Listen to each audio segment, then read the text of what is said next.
What's going on, everybody? I'm your boy Retro Bliss, and you are on Retro Bliss Rewind, and we have a very exciting show tonight.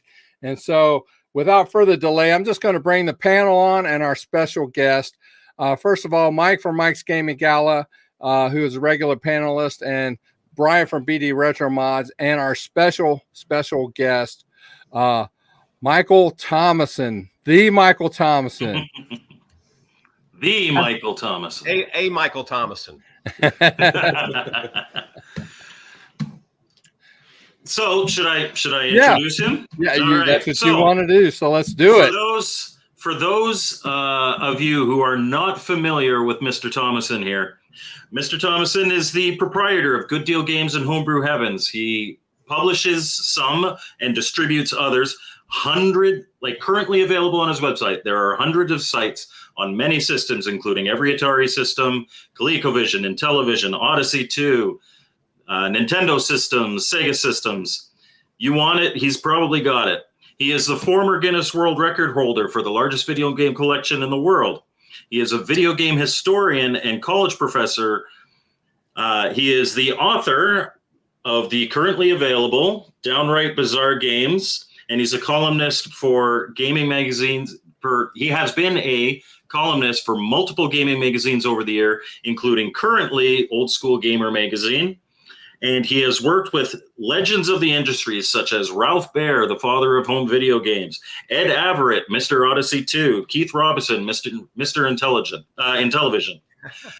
That is a small list, and we're going to talk about a bunch more, including another book that's coming out and a game that he is just publishing now, as well as much more about his story throughout the podcast. But that is your quick introduction.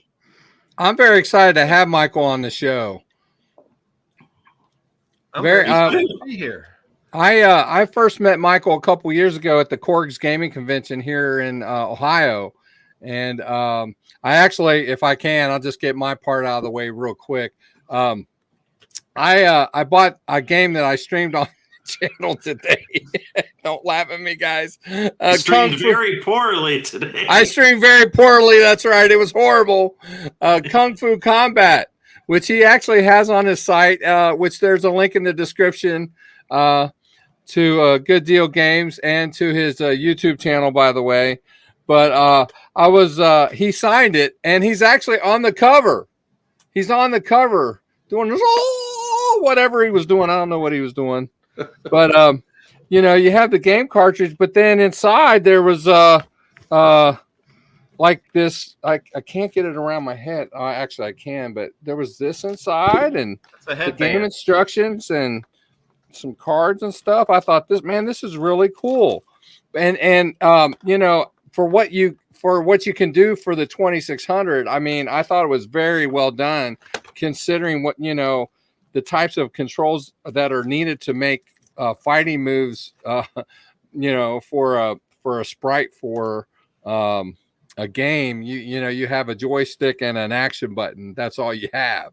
And so I thought it was very well done considering the limitations that you had to work with, but I did my best. I haven't practiced it a whole lot, but it's graphically it's amazing. Well, one thing about that game, and again, I didn't program that one, Edward and his partner did, but that game does something they said the VCS couldn't do. It has animated backgrounds. So yes, it does. It's very visually impressive for sure. And title screens and map screens and everything else. And game over screen, which we saw a lot during Phil's gameplay earlier today. Like every 30 seconds. No. I just want to say that I wasn't being vain when I put myself on the cover. I actually put programmer Edward's face on the fighter on the cover, and he told me that he decided he wasn't cool enough for that and to remove him and to put me in his place. So I just want to put that out there. I've released over close to 200 games. It's the only cover I'm on, just to put it out there. Fair enough. So, Mike, tell either Michael, or Mike, somebody tell us about your accolades. I want to find out. I know that you actually, let's talk about your teaching. You teach video game history, don't you? I do. I'm one of the 2 original premier video game professors. If you remember Bill Kunkel, he was one of the first 3 video game journalists that did electronic games back in the day. And him and I, we worked on our syllabi together. He was working out in Arizona on the West Coast. I was on the East Coast at Asbury College. And this was around 1993 or 94. And video game classes are common now, but back then it was a battle to get into the colleges. And of course, now they're mainstream. And I've been teaching ever since. When I left Kentucky, New York, I started working for Canisius College, which is now Canisius University. And then I also teach for Villa Maria, which has a dedicated video game program. And I teach the history of video game classes. I teach advanced animation for gaming, and I teach game design. And then recently, thanks to COVID, I got my history of video games class part 2, which I've been pining for years, and they kept turning me down. And in the college's defense, they say, well, we want, classes that are more applicable to what they'll be using in the real world when they get out of school. But, when I started teaching the history class in the 90s, I'd start with the abacus, and I'd get to about 1995 or so, and I'd run out of classes. But that's okay, because it was only 4 or 5 years since the modern age. Well, now it's a quarter century later, and that's a whole lot of history. So I've been asking for a second class, and they wouldn't give it to me. And then when COVID happened, all the teachers stopped teaching. They've retired early and left. And then they didn't have enough people to teach all the classes. And the school said, hey, we want you to teach this. And I didn't really want to teach it. And then I realized how desperate they were. I said, you know what? If you really want me to teach, you need to give me the class I want. And they said, are you pitching your History 2 class again? And I said, I am. And I got it. So now I rotate History 2 every 3rd semester. And we still can't get to the modern age, but we're a whole lot closer than we were. Wow, that's pretty interesting. Yeah, so that maybe we talk about your kind of genesis of video gaming. Anybody who's a fan of Retro Bliss Gaming Channel knows Phil's origin story. He was 12 years old. He got himself a 2600, and he hates Pac-Man. We've talked before. 2600 Pac-Man. I love Pac-Man. Yeah, 2600 Pac-Man. Let's make it perfectly clear. Yes. He's got a lot of pent up aggression about Pac-Man. I'm very bitter. Todd Fry better hope I don't see him. I know some of these stories, but what's the genesis of a man who's basically dedicated his entire life to video games? Well, I was bit by a radioactive spider, and no, just kidding. As a kid, my mom would take me shopping, and I remember just generic early mid 70s, early 70s arcade games. And, we didn't have money for a quarter, but I remember going up to them and moving the joystick and pressing the button. I thought I was playing because I was a stupid kid. We probably all can tell this story. But the first time I ever really video games blew my mind is, like all kids in the early 70s, we'd ride our bicycles where we had to go. And I had an older brother and sister. And of course, they'd take me on streets I wasn't allowed to cross.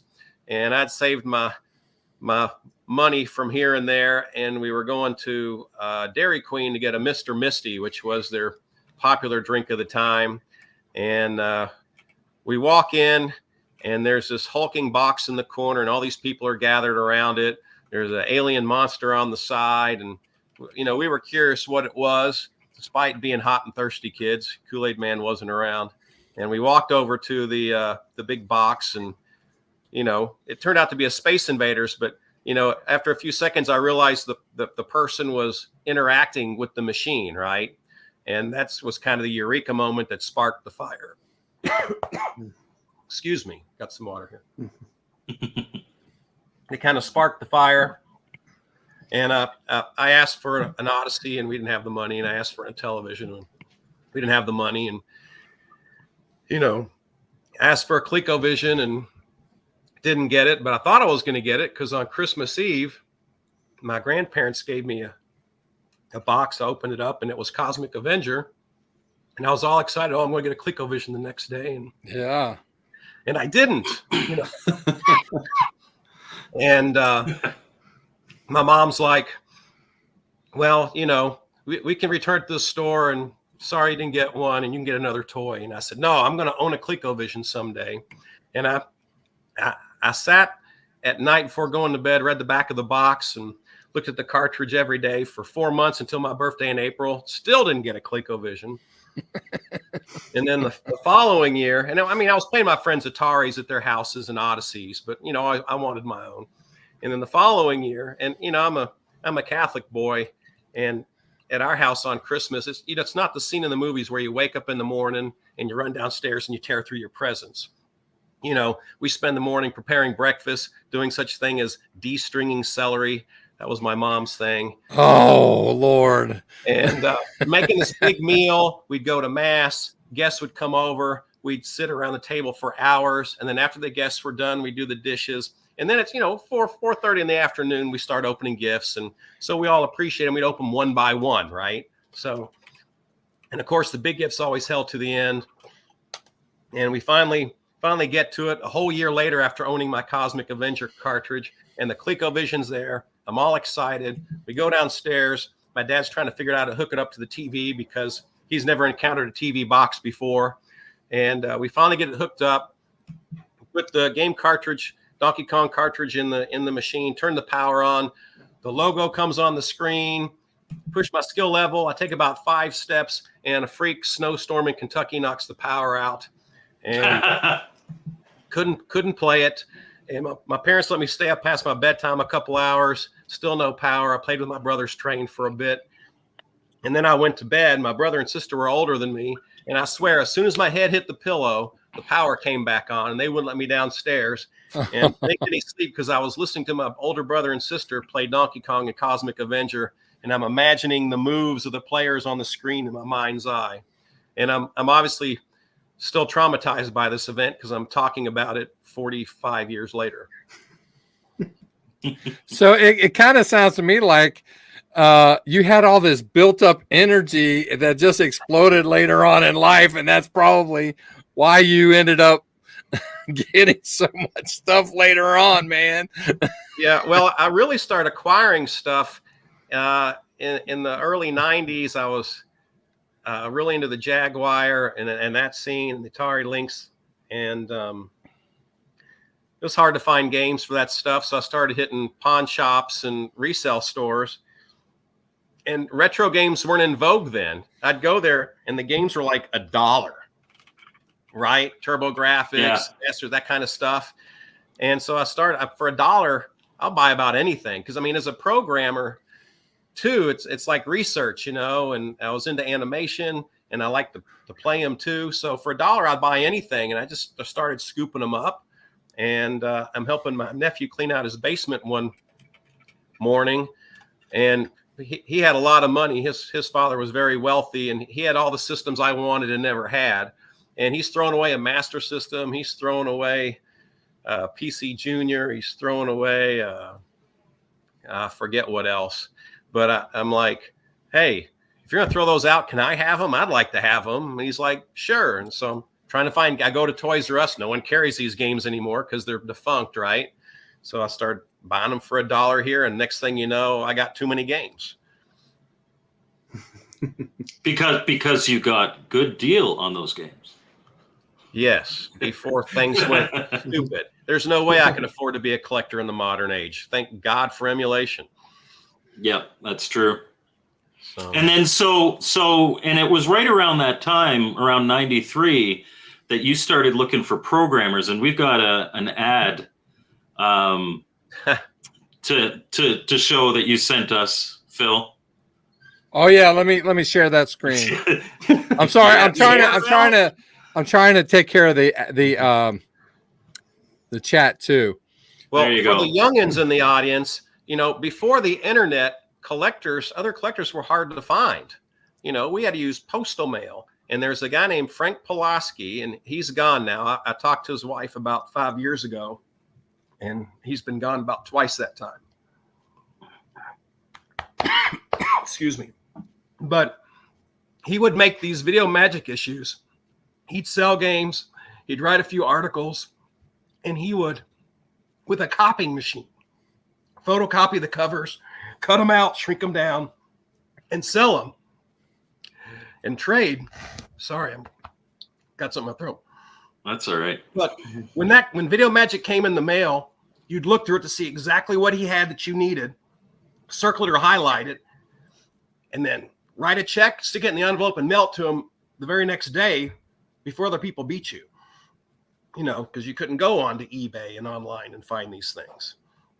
And so I put an ad in Video Magic saying, hey, I'm looking to help someone make some new games. I've played all the Coleco games. I still love them. I want to play something new on these systems.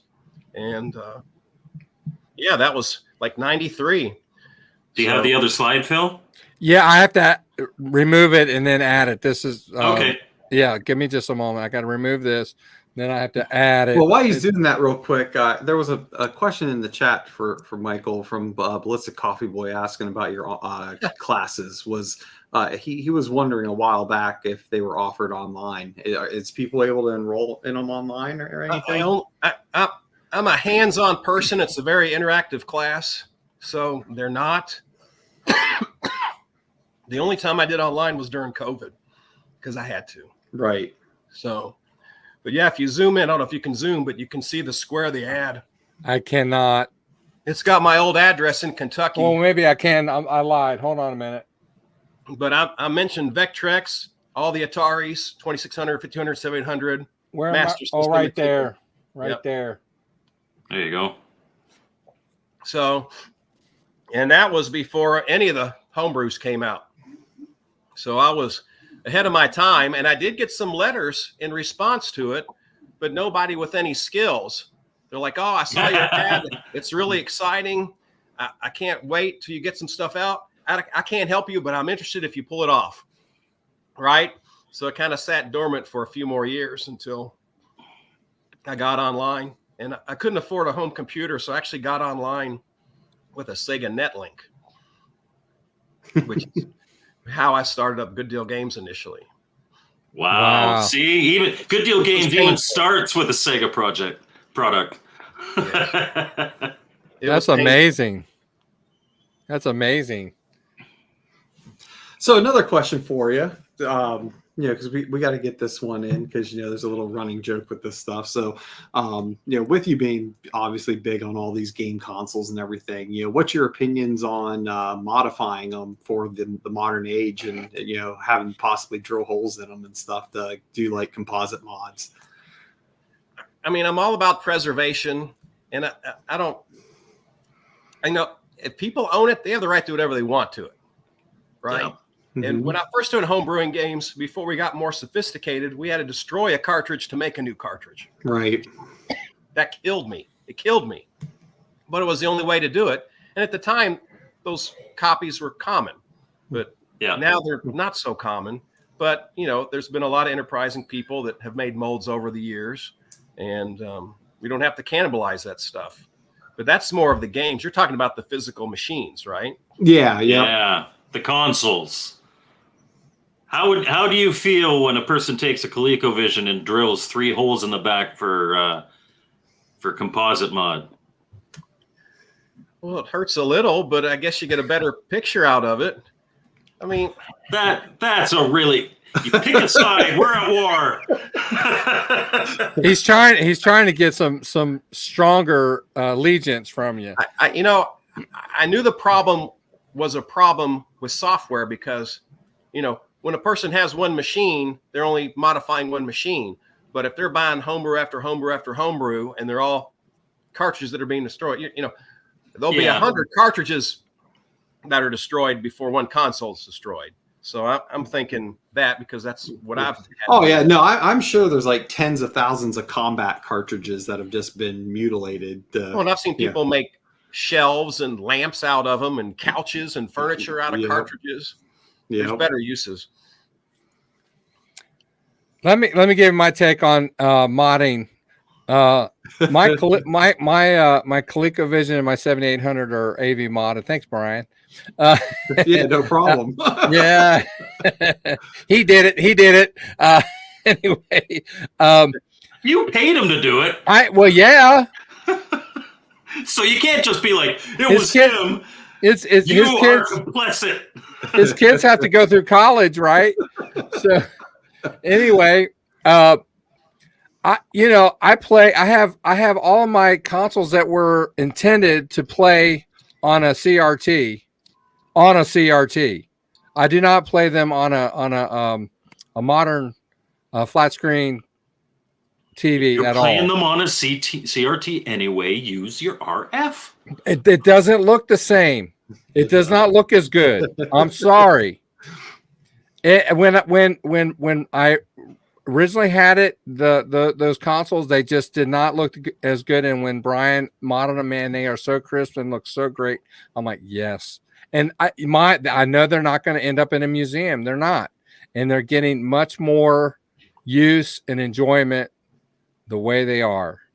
So I don't know. They might end up being in a museum, Phil, because those are very limited editions. I don't do that too often for people. I didn't see your signature on there anywhere. But yeah, no, I had to ask it, Michael, just because there's just a running joke because the other Mike just does not like holes drilled. He likes to preserve the consoles in their original state, and I can put an end to this argument.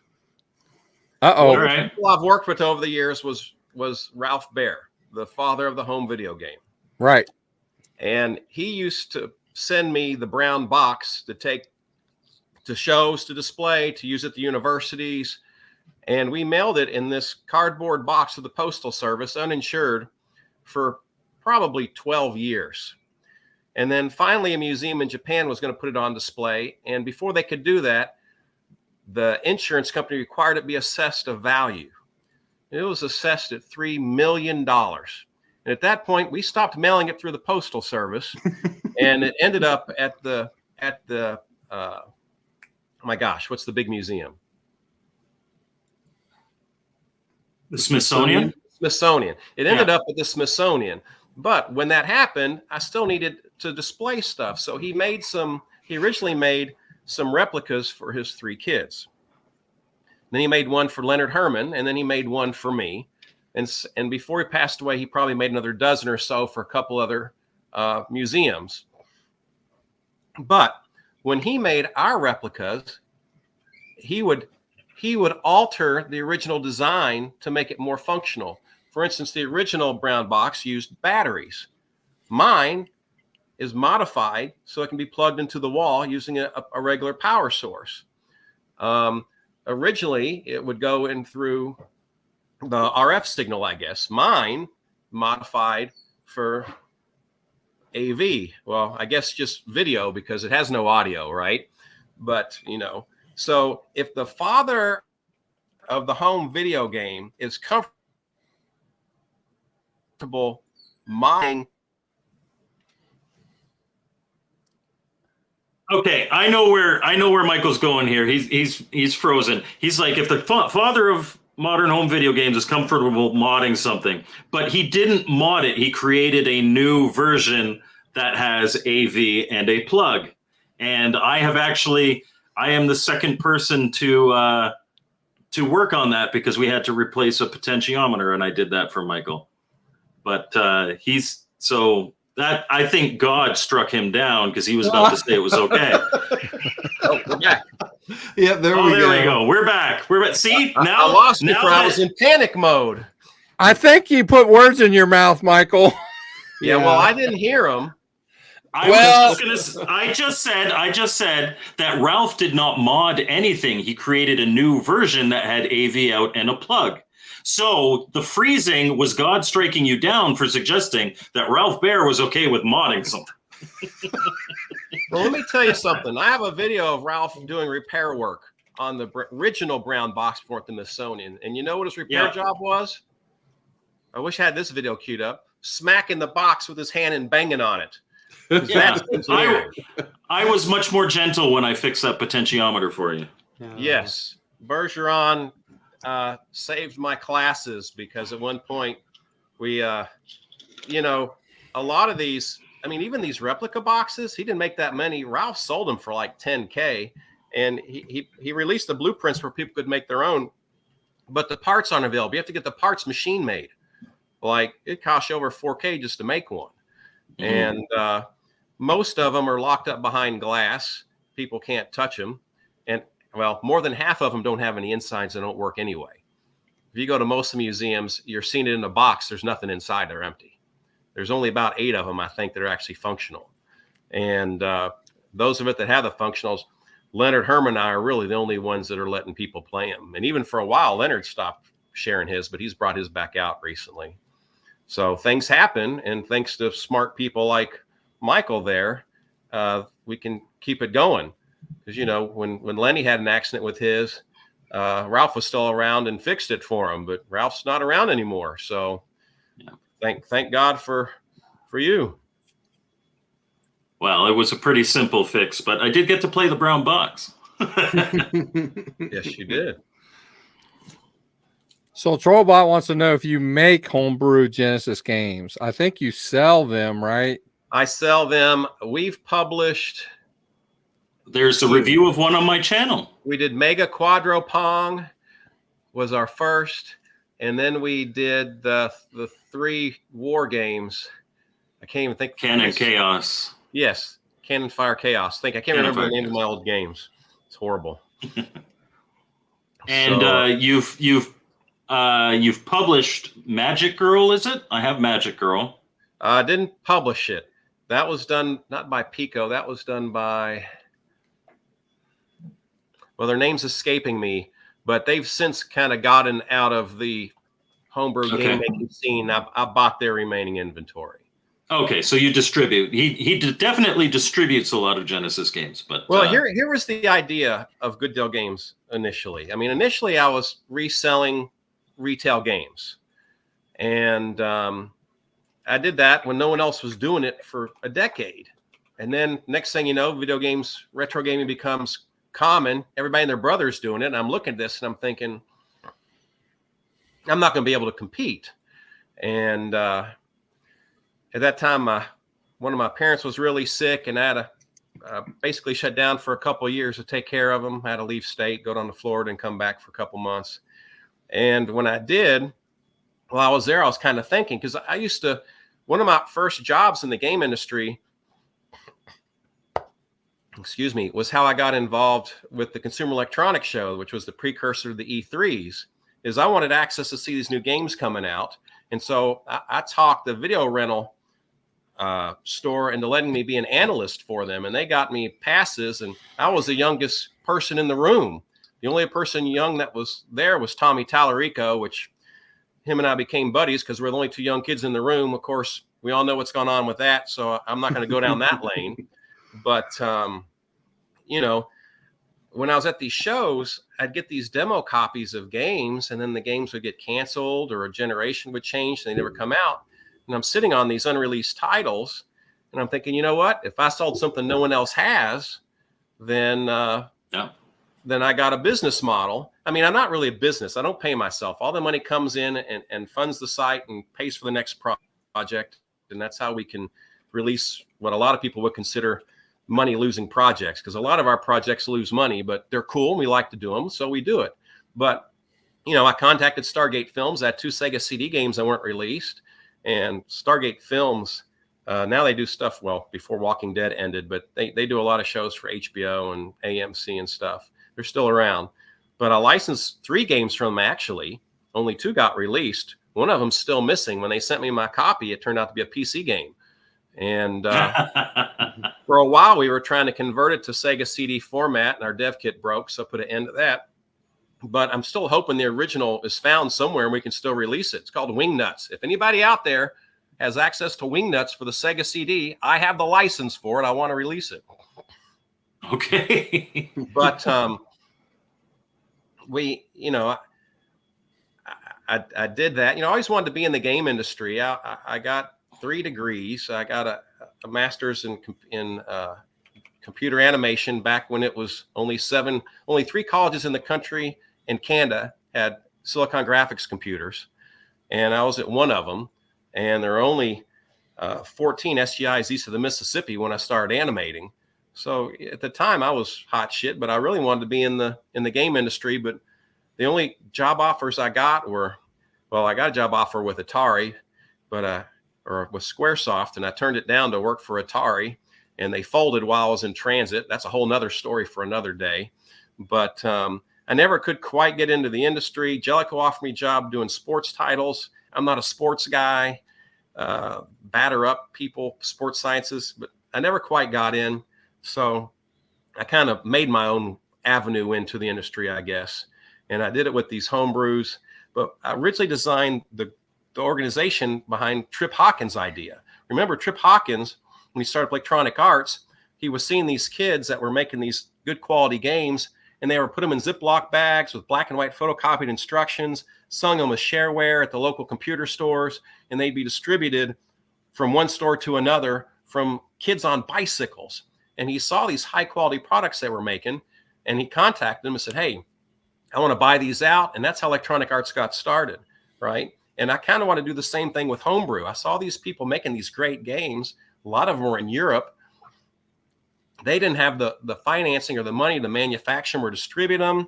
People in the US wanted them, but it cost too much money to import them from overseas. So I'm thinking, well, if I buy them in bulk, 20, 40, 60 copies at a time, it brings the unit shipping down. And I became a hub for Homebrew, not just selling my own, but as a distributor, right? That was the original intent of it. Mm-hmm. And I mean, I can't quantify it, but I've probably sold more Homebrew games than anybody, except maybe Atari H. I've never seen their numbers, but been doing it since the 90s. Well, their numbers had a really big boost last year. He's still trying to keep up with those. I still haven't gotten my package. What is Atari? You and me both. That's what I want to know. I keep waiting for that check in the mail, but it never shows up. Well, speaking of that, I think that's a good lead into the question we talked about before going live. Is just with the whole change of Atari Age, there was a number of developers who now no longer have an avenue to get their games published, and with Homebrew Heaven and stuff, is that a possible avenue for some of these developers to maybe look at another place to get their games reprinted, because there's still a demand for a number of them to have a physical version. So that's the whole point of this. I'd certainly welcome them. And we've spoken to a few, and there's 4 projects that are in the works, but I will warn you, I'm a smaller operation. I'm not as fast as Albert. I'm not as, oh Lord! Whoa. Oh, you'll never get them. That is not true. I have been waiting almost a year. For my Atari Age order. Here's the thing: when I put stuff up online to sell, it's in hand, ready to go. I don't take pre-orders. I don't announce things in advance. I just drop it, and it's out there, and it's ready to go.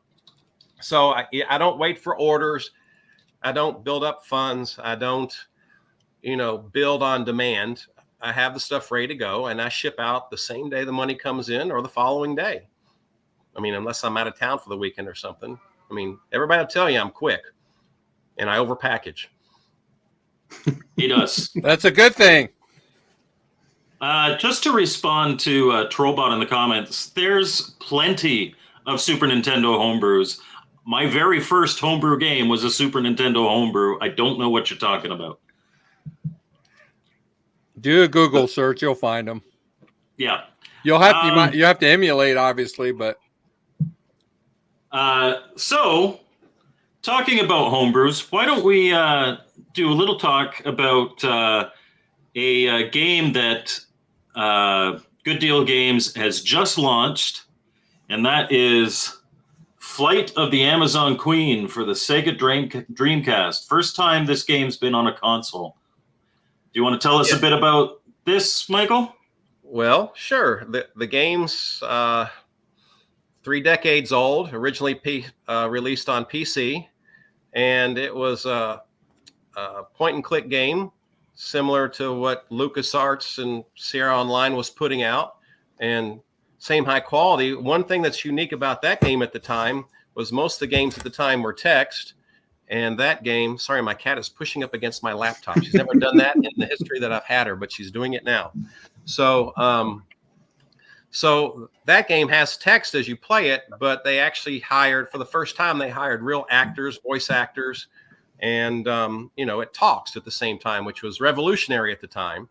But it's a lot of fun. It's a lot like Indiana Jones. As a matter of fact, the original design actually had Nazis, but the publisher shied away from that, and the story was changed, and now it even has dinosaurs. But yeah, we're happy to bring it to the console.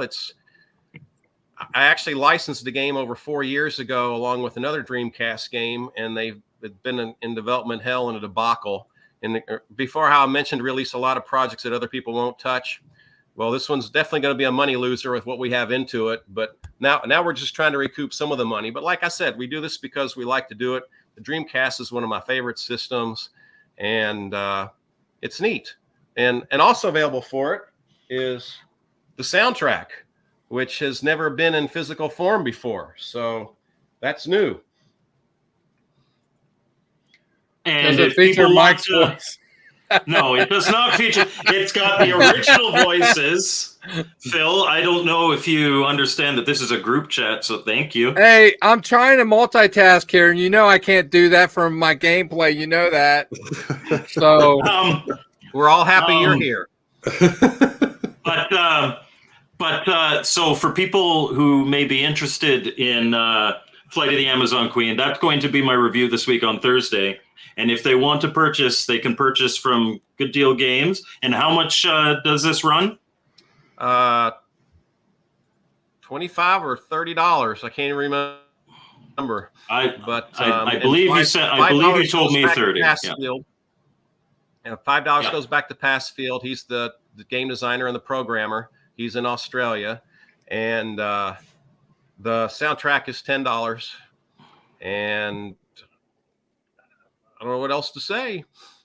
So for the price of an Atari Homebrew, you can get a Dreamcast Homebrew with the soundtrack shipped for the base price of an Atari Homebrew game. That's pretty good.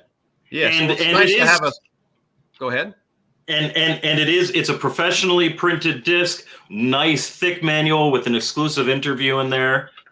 Oh yeah, that interview added a whole lot of pages to that booklet and put us way over budget, but he hadn't been interviewed for a long time, and I thought it was historically important, so we made it part of the deal. Yeah, and so I had never played this before. I could tell you it's, as a fan of a lot of the Lucasfilm games, point-and-click games from back in the day, Michael had told me, you know, this is one of the better ones that aren't Lucasfilm. And it feels like a Lucasfilm game. It's actually really well done. I like it a lot. Yeah, the humor's very spot on. It's cheesy in that good way, right? And it's got, like, there's this one point, not a big spoiler for anything, but you're in the Amazon's complex, and there's this swimming pool and all these women, and you go to talk to one who's sitting beside the pool just listening to music. He's like, oh, I don't want to bug her. But you talk to the one taking a shower, and you could talk to her. You know, I don't want to be rude. But how times have changed. Yes. Oh, there's a lot of humor that you wouldn't be able to get away with now, for sure. But it's a lot of fun. Speaking of humor, well, I gotta give respect. Oh, go ahead. Go ahead. Oh, I was just gonna say I gotta give respect that you at least you got it professionally, done, because you did more than what Limited Run can do with their CD based games. So well, I gotta tell you, another team, World of Games, helped me with this. I told you this was in development hell. I licensed this. They sent me the master disc, and what I got was garbage. Like, it was not professional at all, and I just couldn't release it that way. And I actually went through 4 teams trying to get this thing out. I'd pretty much given up hope, and I was working on another project with another group with CDI Games, and I mentioned how the Dreamcast game I was banging my head, and he said, well, let my team try to figure it out. And I'm like, sure, go ahead. And I didn't expect it, but they pulled it off. So, and thankfully we licensed 2 Dreamcast games, and Flight of the Amazon Queen's very well known and very popular, but the other title I think is going to be a better hit. I enjoy the game. The quality's not quite as high, but it was a game that was only released in Spanish in South America.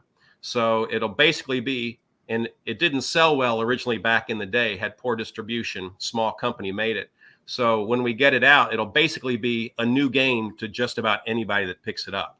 So especially if you don't speak Spanish, you've never encountered it. So yeah, we're working. Those are my favorite kind of ports. The ports that just bring something to an audience that never knew it existed. Well, and I'm about game preservation, right? Yep. I mean, I love these homebrews where these people are putting out these amazing ports of these old games, and they're redoing the games that weren't done the way they should have been done back in the day. But you know what?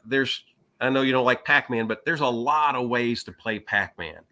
And while he doesn't like 2600 Pac-Man. Oh, okay. So yeah, the original 2600 one gives him nightmares in his sleep. Excuse me, I'll be back. I got to take some medication. While I understand the technical merit, you know, that game doesn't need to be saved again and again and again, right? It's already well preserved. So to find these rare titles that never got out of their domestic small market that are really good and get them out. Yeah. Well, I'm not going to say to the masses because I'm a homebrew publisher. I'm never going to get stuff out to the masses, but to get it into more hands of the people that would appreciate it is valuable. Yeah. Like when we released our first Game Boy Advance game, you know, the team that made it, they made this motorcycle game. It's the only game to get a higher review than Excite Bike, the Nintendo's Excite Bike. It was fantastic. It was made for the Game Boy Advance. The Game Boy Advance kind of died. It never made it out. They contacted me and said, listen, our team worked hard on this game and no one's seen it. We read you interview in a magazine.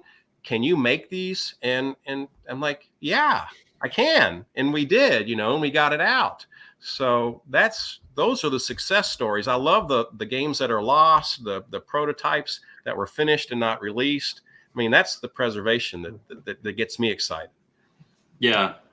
And so then now another question with that, with the whole idea of preservation, and I think Game Closet mentioned it a while back here on the Dreamcast, because, you know, a lot of folks are starting to move their Dreamcast to like GD EMUs, different solutions that replace the optical drive. And again, I know this could always be a touchy situation, but have you ever considered maybe making the ROMs available for purchase? Because maybe not everyone's able to get the physicals. And again, I know that's a touchy. I get that question all the time. Yep. I'm an old school guy. You know, like I've written for, I don't know how many magazines I've put out of business writing columns for them, but but you know, I was writing for one about 8 years ago, and they wanted to go digital only, and I said, you know, I get the thrill of going to the mailbox and pulling the magazine out and seeing it. Same thing with the games. Like I get the thrill of putting the cartridge, holding the plastic in my hand, putting it. That's what brings back the childhood memories. And I don't have a problem with ROM distribution, but I don't choose to do it with mine. It's just like with the print magazine. That magazine, when they guess they did about 6 more print issues, and they said, okay, we're going digital, despite my answer. And I said, well, then I'm out. I don't want to write for you. And they did a couple issues that were digital, and I have a bit of a following, and they got some complaints, and I think they lost some numbers, and they came back and they said, how many print copies do we have to make to get you back on board? Right. And I said, I don't know. I just want to get 2 copies in my mailbox. I think they were making like, so the answer is 2. The issue, right? Just to keep me on board and happy. I'm a simple man. That's what I want. And there's a lot of people like me, but I have no problems with distributing ROMs. You know, I can only make so many. I can only sell so many. I mean, homebrews are expensive. I mean, there's a reason why a lot of people aren't doing it, because it's expensive. And if you make a few too many, you're out of business, you know, and, I'm not worried about people not buying a hard copy because they have a digital copy. right? Because if you know anything about the homebrew market, there's normally not enough copies to go around anyway, right? So I get it. I understand it. And, you know, I had the largest game collection in the world for a while before I sold it. Let me tell you something. It was a whole lot easier to sell it because of emulation, right? If I knew when I was boxing that stuff off and sending it off that I'd never get to play them again, it would have been a whole lot tougher. So I see both sides. I get it. No, and I do, and I fully respect that. I mean, because again, I think we're all in the camp. We would prefer physical, but there's also that just convenience of the digital, and just in the fact that some folks aren't able to get the hardware anymore to be able to play the physicals. Let me put it a different way. I have a hard time charging somebody money for a digital file. I find that weird. I know it's becoming accepted, but I find it weird, and I just can't do it. And I'd really rather just give the ROM away than charge somebody for it. But that's me. And you know what? Let me give you my email address. And let me give you email address. Yeah. Well, you know, though, I mean, I respect that, because again, everyone has their different beliefs with that, and there's no right or wrong with it, in my opinion. And to your point on the magazine thing, is that, you know, for the longest time, I've only been reading digital. But to your point, you know, Ryan, good guy, Old School Gamer magazine, you know, I got some copies of the one that I was in, because I was in the issue 39, and those physical copies showed up last week. And it was really cool to be back on a thick magazine like that, flipping through and looking at it, you know, because I've gotten so accustomed to just reading stuff online, and even, you know, prior, I've had the digital subscription to Old School Gamer, you know, so it was just really cool having that physical magazine. So I completely get where you're coming from. And the stuff, the and the print stuff magazine has more pages than the digital version. You get more. You get more material. And the stuff that you notice when you've got the physical version, because the ad that we put in there, so Mike's Gaming Gala / Good Deal Games Homebrew Heaven ad, he noticed it in the physical and he posted it in our Discord. He's like, "Oh, that's so cool." There is definitely something neat. Like for reading, I don't read off the screen. I mean, Google for research and emails for work and stuff. But if I'm going to be reading a book or magazine articles or something, for me, physical is the way to go. And you know, that's certainly dying out. It's becoming less and less, but I know that, like you said, there's a lot of people like us who there's a tactile feeling to it. And the smell, just the printed smell of the magazine, you know. I've got a lot of books. I've got a lot of books that are over 100 years old, and that is a thing. You open it and you smell like the cigar smoke and of pre. But even new, like when I was actively collecting comic books as a kid, man, you know, going into the comic book stores, like, it's like, wow. It smells like dead trees in here. Yeah, I would definitely the ink. You know, I was getting high off the ink. Yep. Well, and I'll say Game Closet, like, again, Old School Gamer magazine, just, you know, plug out there, because I know Michael writes for them, and like I said, first time getting an actual print issue, I was very impressed with it. I mean, just how thick they are. I mean, like you said, with the one, like 14 pages, which was probably mostly ads for $6. That's not the case with Old School Gamer magazine. I mean, that thing's at least a good, like, what, 80 pages, I think. So this probably more. Yeah, this isn't an actual one. This was a free one that they gave out at Portland last year. But yeah, I mean, I would say it was quality. Like, it was like that thick. It was like the glue binding. It wasn't a staple binding. I mean, I think it's definitely worth it if you're into wanting that physical print magazine. And it's the last man standing. Right. Yeah. I mean, other than Retro Gamer out of the UK, which is excellent, it's it. So, speaking of the printed word, you published Downright Bizarre Games, and hey, for fans of Mike's Gaming Gala, I'm actually one of the 1.5 million thanks that he's put in here. Michael has also been working on another book. Michael, why don't you tell us about that? Well, before I go forward with that's my first and only book that I've published myself. I've actually been doing college textbooks for decades. I've done some projects with Rolenta Press and Leonard Herman. You know, I worked on Ralph Baer's book and Bill Kunkel's book. I opened up. It's a PG show, and I just magically opened up to the Playboy page without even thinking about it. Yeah. Well, I just actually posted some comments by Poe without reading them. So when you play this back, it's not PG anymore. It's not PG anymore. It was blurry. So anyway, I've done a lot of college textbooks, but they're dry, boring reads. They're like black and white. Sometimes they even have photographs, and I don't know. You know, I don't know who buys them. Like, I think only the libraries are buying them, and they stick them on a shelf. And of course, kids don't go to the libraries anymore, so I don't know if anybody even reads them. Right. But yeah, I've got a dozen and a half or more books out over a couple decades. But that was the Downright Bizarre Games was the book I wanted to do for me. I wanted full control. So I self-published it. I laid every page out like a book cover because I used to be an animator and a designer years ago. But if you notice about the games in Downright Bizarre Games, they're all console games because the idea was to make a sequel that then had PC games, arcade games, and other types of games in it. But when I started working on it, I realized that one topic kept coming up more and more again. And if you read the reviews on Amazon, it's got a perfect 5-star review from everybody that's reviewed it, except for one lady who bought it for her kid and ignored the racy material notice in big, huge letters, and gave me 1 star because of that. I would have given her money back if she would have contacted me. But everybody likes this part in the center, which is called Unfortunate Headlines, Marketing Fiascos, Publicity Stunts Gone Awry, and Strange Advertising.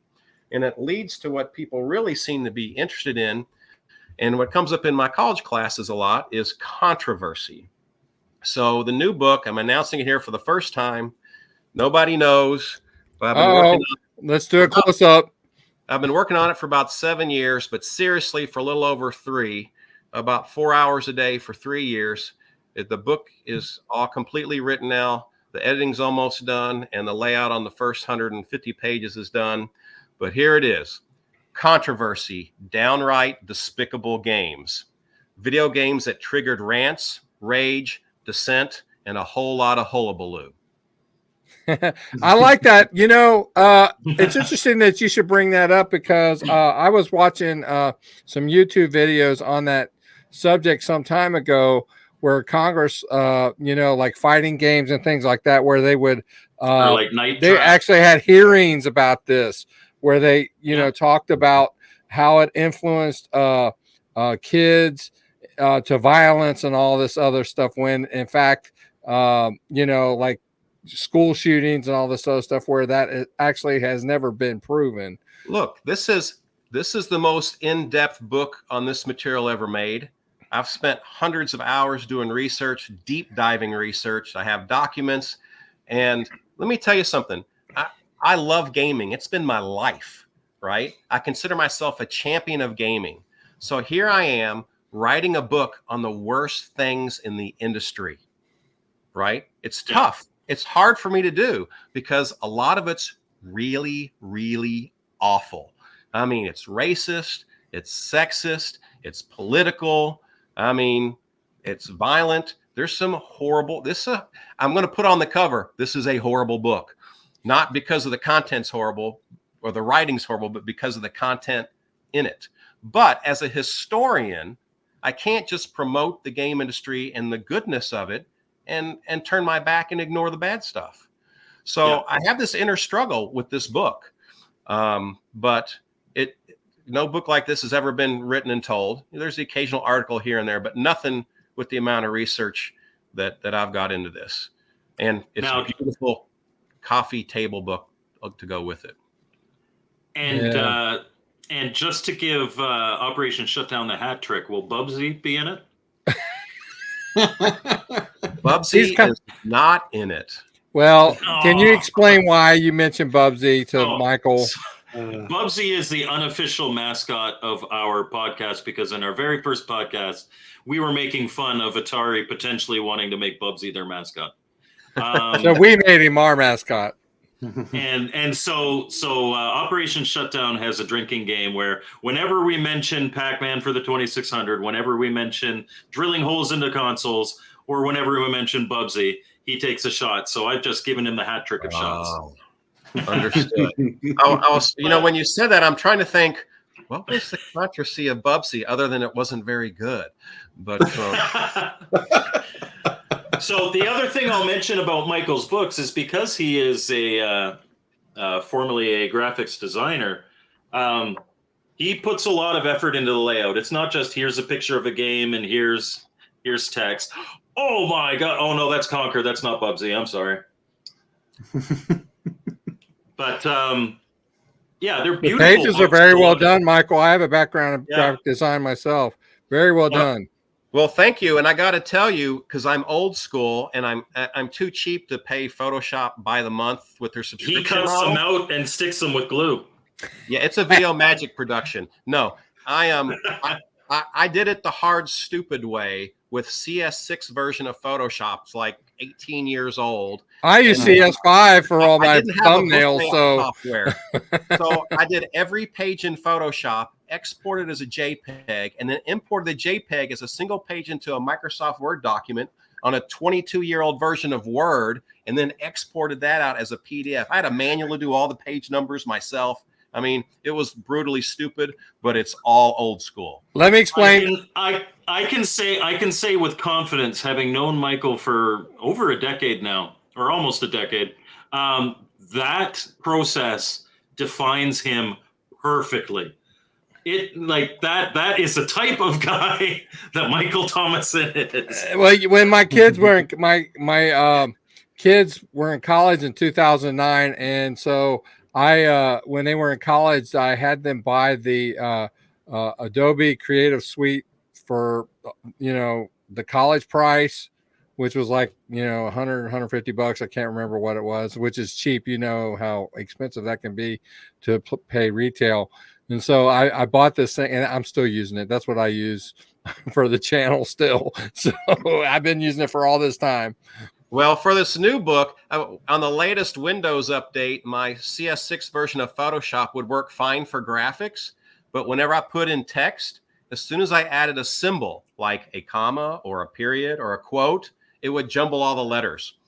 So I still wouldn't. I looked into Photoshop. Even with my teacher discount, I decided I couldn't pull the trigger. So I ended up buying something called Affinity. And I've been using Photoshop since 1.0. So it's a hard curve, but now I have like real layout software through Affinity, and I've been happy with it. And speaking of using Photoshop since 1.0, I used to be a programmer before I was an animator.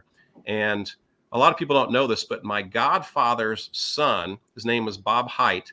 He had a Commodore PET, which was the first home computer that you could buy. And he was like my hero. He drove a Corvette. He worked for the television station. He was the one that broadcast Star Trek and all the sci-fi shows that he introduced me to.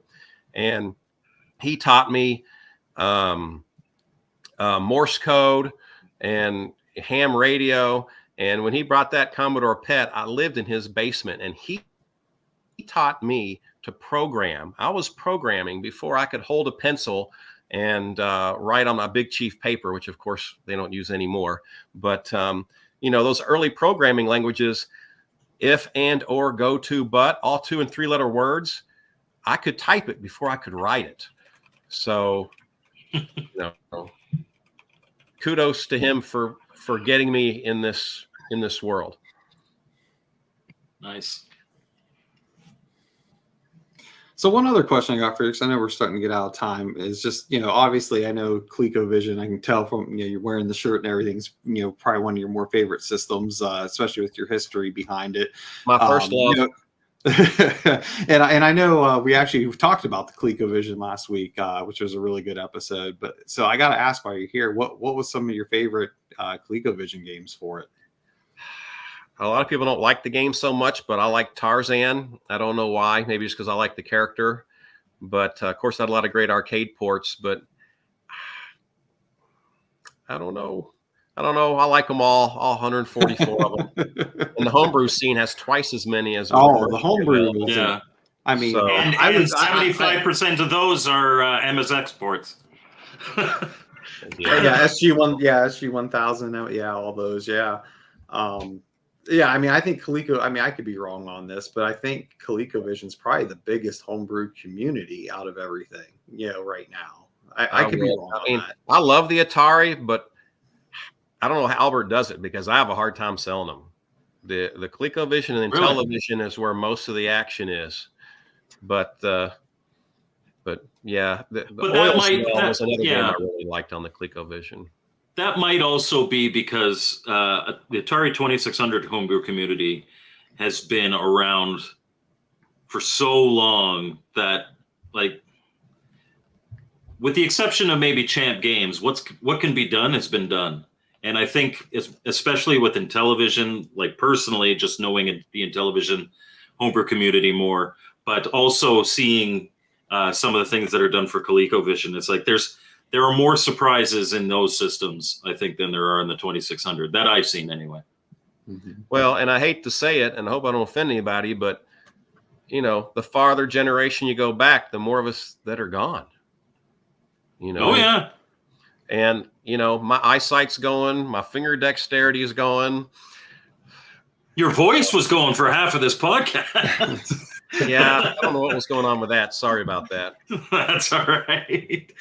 But no, and it is true. And that's like when we were talking about Atari during our Atari thing, we were talking about, yes, okay, double down on the retro. That works for now. But I believe I made the comment even there. It's like 20 years from now, that audience doesn't exist.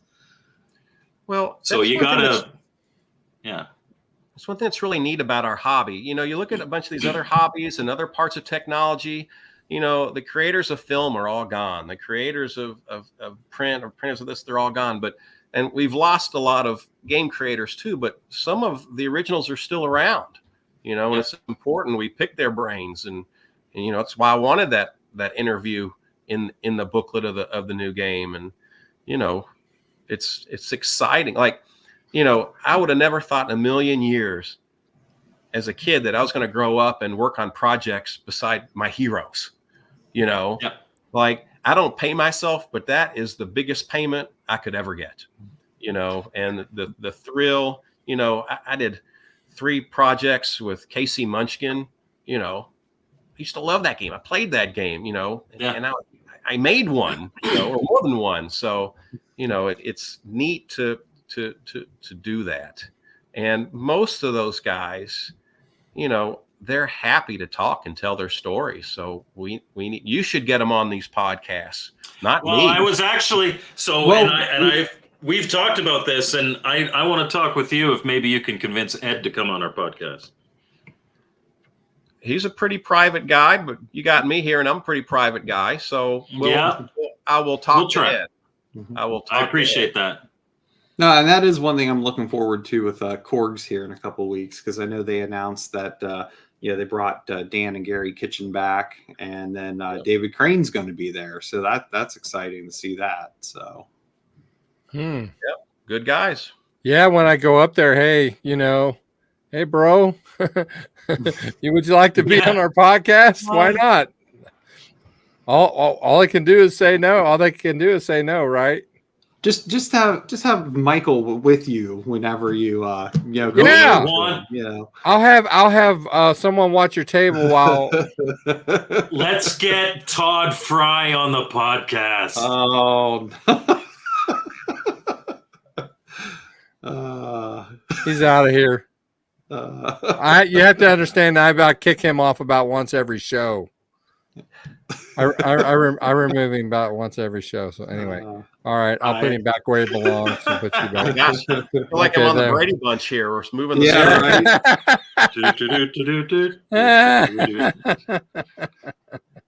No. Hey, listen, you know what, Michael? This has been a great show, and I've learned a lot. And I'm really looking forward to seeing you in a couple weeks. It's going to be fun, and I'll check out what you got and maybe get a few things and whatnot. But is there anything that we forgot to plug for you? Got your book, got your upcoming book, and we got the Amazon Queen. Is there anything else you'd like to plug while you're here? Mike's Gaming Gala. Be there, be square. How much did you pay him, Mike? I pay him in my friendship. Hey, sounds to me like you're in the negative. The world together. We went to Easter Island.